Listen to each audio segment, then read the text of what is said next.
আসসালামু আলাইকুম রহমতুল্লাহি ওয়া বারাকাতুহু। সম্মানিত দেশবাসী, আমরা বিগত দুদিন যাবৎ একটি বিশেষ ঘটনা অবলোকন করছি, আর সেটি হচ্ছে ঢাকা চট্টগ্রাম মহাসড়কের কুমিল্লা অঞ্চলে একটি স্টারলাইন বাসের নিচে পড়ে একটি স্কুলের স্টুডেন্ট নিহত হয়েছে। সেটাকে কেন্দ্র করে সেই স্কুলের স্টুডেন্টরা মিলে স্টারলাইনের যতগুলো গাড়ি তারা রাস্তায় পেয়েছে সবগুলো গাড়ি তাদের ক্যাম্পাসে ঢুকিয়ে ভেঙে চুরমার করে দিয়েছে। আচ্ছা, গাড়ির তলে পিষ্ট হয়ে যদি কোনো ব্যক্তি মারা যায়, সেটার আইন বাংলাদেশে নাই? অবশ্যই আছে।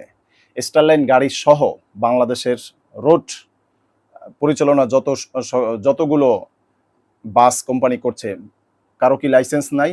অবশ্যই আছে। সরকারকে তারা ভ্যাট ট্যাক্স দিচ্ছে না? অবশ্যই দিচ্ছে। রোড চাঁদা, প্রত্যেক স্টানে যেই চাঁদা, ট্রাফিক পুলিশের যেই চাঁদা, সবগুলো তারা ঠিকঠাক দিচ্ছে।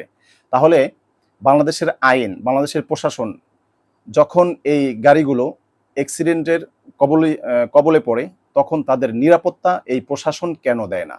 এটা কি বাংলাদেশের আইনে বৈধ যে গাড়ি যখন অ্যাক্সিডেন্ট হবে তখন সেই গাড়িটাকে ভেঙে ফেলতে হবে এবং এই গাড়ির স্টাফ যারা আছে তাদেরকে শেষ করে দিতে হবে, প্লাস এই গাড়ির সামনে পিছে এই কোম্পানির অথবা অন্য যেই গাড়িগুলো আছে সবগুলো ভেঙে চুরমার করে দিতে হবে?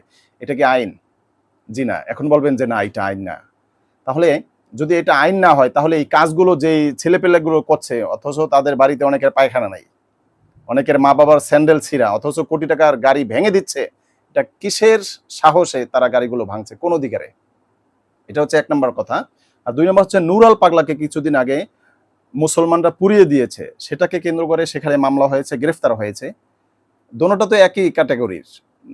জনতা উদ্বিগ্ন হয়ে গাড়ি ভেঙেছে আর সেখানে পুড়িয়ে দিয়েছে। তাহলে পোড়ার কারণে যদি মামলা হয় এবং সেখানে যদি গ্রেফতার হয়, তাহলে গাড়িগুলো যে ভাঙলো, কোটি কোটি টাকার গাড়ি ভাঙছে, সেখানে মামলা কেন হচ্ছে না?